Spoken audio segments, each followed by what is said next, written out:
So this is day three. Day three, let's go deeper into these catalysts, the catalysts, I guess. So I am now in August at the time of recording this, and the only posts that you'll see are going to be here on YouTube with this topic specifically done in this way, like an audio. I'm here, as you can hear. I will attempt to publish kind of blog posts on my website as well, because I know that some of you prefer to sit and read these things. And I will also be sharing them with my list on the proviso that they actually want to read them, want to hear from them. So I think an email has already gone out, and it's just asking them, like, if they don't want to hear about this journey, just to let me know. They'll hear about everything else, but not about this. So yeah, I want to talk or start talking about catalyst, where it came from, and how I'd really love this to be absorbed, digested, and possibly shared, because I've already had people say, oh, I really love what you're talking about. So these insights, I guess, these catalysts have come from me, from others, from bigger organizations that I've worked with. It's not just something I've sat down and thought about in isolation and gone through. I'm going to talk about research, and as I say the word research, I'm literally doing air quotes. This is not a scientific study. This is not scientific level academic research. This was, once I started to have this feeling about how I wanted to navigate this moving forward, I looked around, I listened to something that somebody else had to say, a mentor had to say, and I was like, oh my gosh, completely on the same wavelength with this. I also looked at different companies, people, and books. And what I'll do is, as I go through this process, I'll share those resources with you. And the reason that I'll share the resources with you is I would ask to do the same. I thought it would seem really bizarre to talk about this on social media itself, especially whilst I decided to take a break away from it this month. So that's my reasons for sharing it in this slightly different way, and also a way that, let's be honest, I enjoy sharing too. You know, I'm all about kind of the spoken word, the recorded word, and the written word.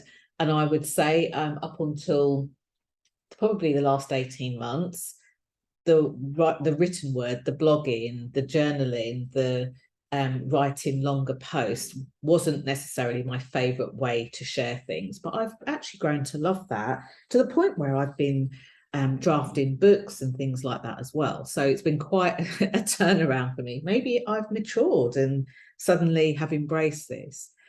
I also wanted to share it in this way because I felt like it was less of a distraction.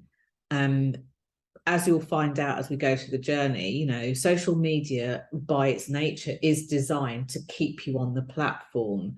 There's actually a lot of interesting psychology that goes on behind that. And I say psychology, it's nothing sinister per se, in the same way that when you go to a supermarket and walk down the end aisles and you see all the offers and you suddenly start throwing food into your basket, that's got a psychology to itself. The Swedish brand IKEA, who I love, have you ever noticed how you end up walking around all of it when actually you can just cut through, go to what you need and go out? It's that kind of psychology that I talk about, layouts and ways to keep people in the shop buying the, you know, special offers on the platform. So I'm not talking about anything kind of sinister here. Just something that is, you know, normal practice in this day and age and has been for quite a few decades. So I thought, well, if I can at least share this story in a written way where you can go to it when you want to go to it and if you want to go to it, that's the distinction for me. This is not about grabbing or getting views or, you know, or kind of bolstering likes and things like that. This is about you having access to this this journey of mine you know, in a way that isn't distracting. So the other thing that I want to say is, in terms of what I share, I'm going to make a massive assumption that if you're listening to this, you are either a fully grown adult or you're a mature, younger person listening to this. And with that, my job isn't to persuade you. And I talk a lot about this when I teach sales. It's really important. It's not to persuade somebody, not to push them or coerce them. This is not to pull you in any direction, actually. And it's definitely not about bashing social media. This isn't a social media is bad and everything else is good type of post. As I say, you know, I really enjoy my time and my journey on social media as well. So not about bashing it, not about persuading you or telling you what to do. You make your own choices.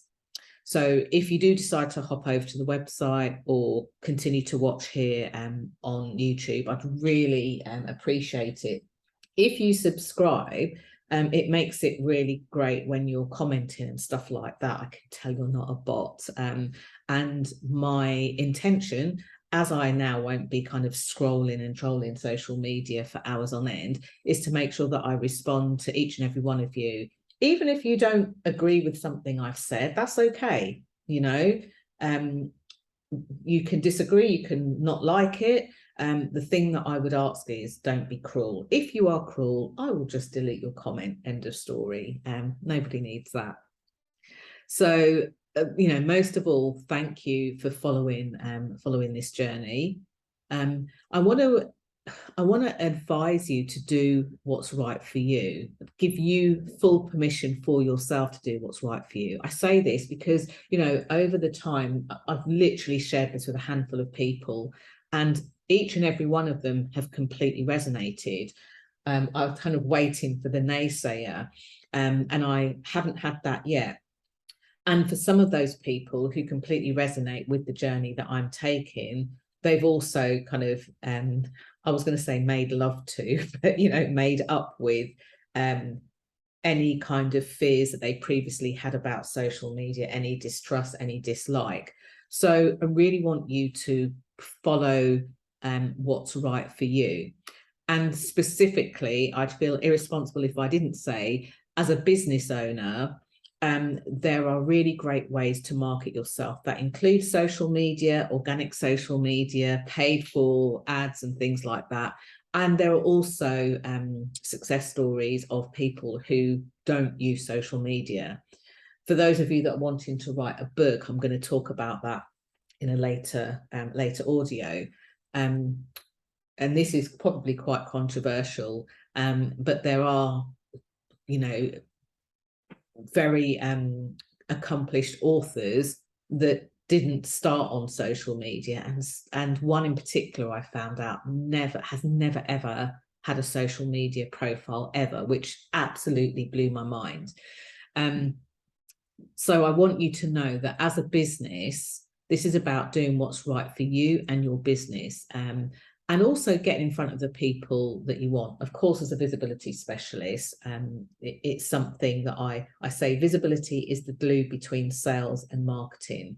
So on this aspect, I guess what I'm speaking about is your ability to market your business means that you decide what's right for you, what's right for your business, and where your clients are at. And I don't want to leave people hanging and just kind of talk about that. So I will share some bits and pieces of things for you to look out for if you are thinking of going along this journey as well. You'll notice that on a Tuesday, I go live right here on YouTube, and also on a Tuesday, a few moments after that, I actually go live in Clubhouse. So if at any point you have read anything, seen anything from me, and you want to ask me questions about that, about visibility in general, or you want to know, like, these are my clients, these are my business, this is what I want to do moving forward, you know, hop on to any of those, and please do ask those questions, because if you ask me them live, I will answer them for you live, and you'll be able to play back for free and just kind of like listen back to those. If you find that you do want to kind of dig in deeper, all you need to go to is thequeenofbeingseen.com, and you'll be able to actually schedule a call with me, and we can speak about how best we can do that. And if it's necessary, if it's not, I'll tell you that. If it is, I'll give you some ways in which you can do that too.